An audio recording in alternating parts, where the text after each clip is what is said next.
وأشهد أن لا إله إلا الله ولي الصالحين وأشهد أن سيدنا محمدا عبد الله ورسوله اللهم صل وسلم وبارك عليك سيدي يا رسول الله.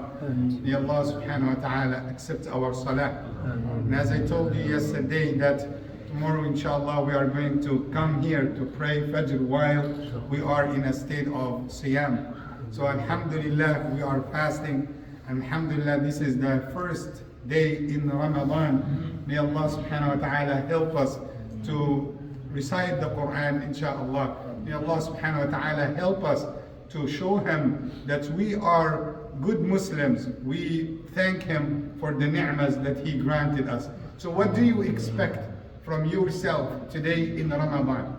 Do you expect to keep yourself busy with the dunya without indulging in any of dhikr of Allah? Of course not.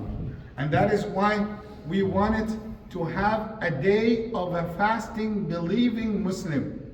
The day of a fasting believing Muslim, that he is right after Salat al-Fajr, he will start his journey with the Quran. Means what? Today inshallah, how many pages that I'm going to recite? How many juz? Inshallah, you dedicate yourself today that if you are going to do khatma of the Quran, one khatma at least, you need to recite one juz today, right?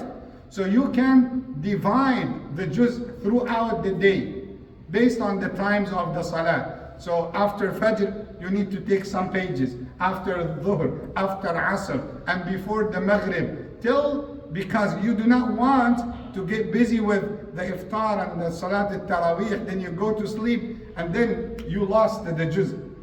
So dedicate the time for the Quran recitation, inshaAllah Rabbil Alameen. The second thing, the characteristics of the fasting believing Muslim, that he is a Muslim that always indulging in dhikr of Allah subhanahu wa ta'ala. And we understand this from the hadith of Rasulullah sallallahu alayhi wa sallam, when he said, even if somebody tried to push him to his limit, means somebody came and started to fight with you, somebody had cursed you, somebody said a bad word to you. So what is the advice of Rasulullah sallallahu alayhi wa sallam? That you respond to him that I am fasting. Inni sa'im. I am fasting. And actually some of the scholars said, say it twice.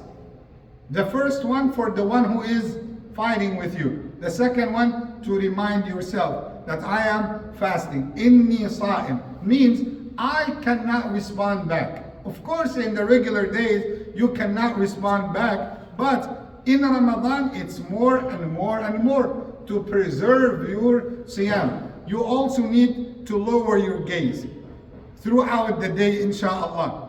And that's not an easy task, especially here in this country. But you need to lower your gaze. You need to always indulge in dhikr of Allah, istighfar to Allah subhanahu wa ta'ala. You always need to be as much as you can in a state of wudu. Try to do your best to be in a state of wudu, because you will go simultaneously to recite the Quran along with the dhikr of Allah subhanahu wa ta'ala. Then you go back to your salah, and that is the atmosphere that you need to be in. You need to be in ibadah. Even Imam, what about my work? Your work is kind of ibadah, because you are helping people. You are, trying to earn the halal income. And that is actually kind of ibadah, because that is something Allah subhanahu wa ta'ala would love you to do. And that is why the whole day you are in a state of ibadah. The characteristics of the fasting person also, that you have the good news from Rasulullah sallallahu alayhi wa sallam, that every day by the time of iftar you have an answered dua. So I'm telling you from now, prepare your list. Prepare what is the dua? Like if you got to have to break your fast, you have this time for answered dua. What dua is that you are going to say to Allah? Some people are not preparing themselves. They say, you know what? Whatever it comes to my tongue, I will say. No, that's not the case. You need to prepare dua. You need to remember your parents. You need to remember beloved ones. You need to remember the family members. You need to make a dua for yourself. What kind of things that you are going to ask Allah subhanahu wa ta'ala for at the beginning of Ramadan. And you know what? Some people, and maybe you didn't hear that before, some people get bothered by the smell of the mouth during the fasting day because, you know, Imam, I don't want to get close to the people.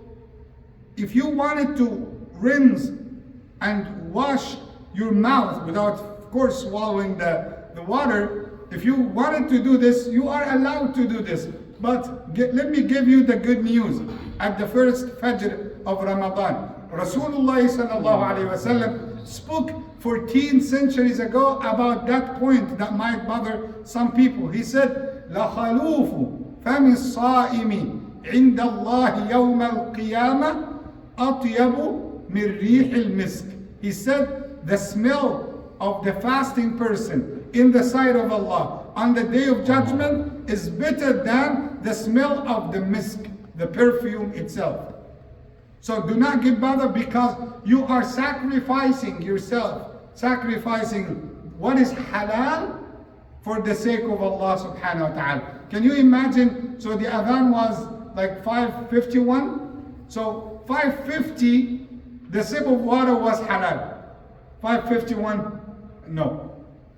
Now, who said that? Allah. So Allah is training us for His submission to stay away from the halal, even if it's halal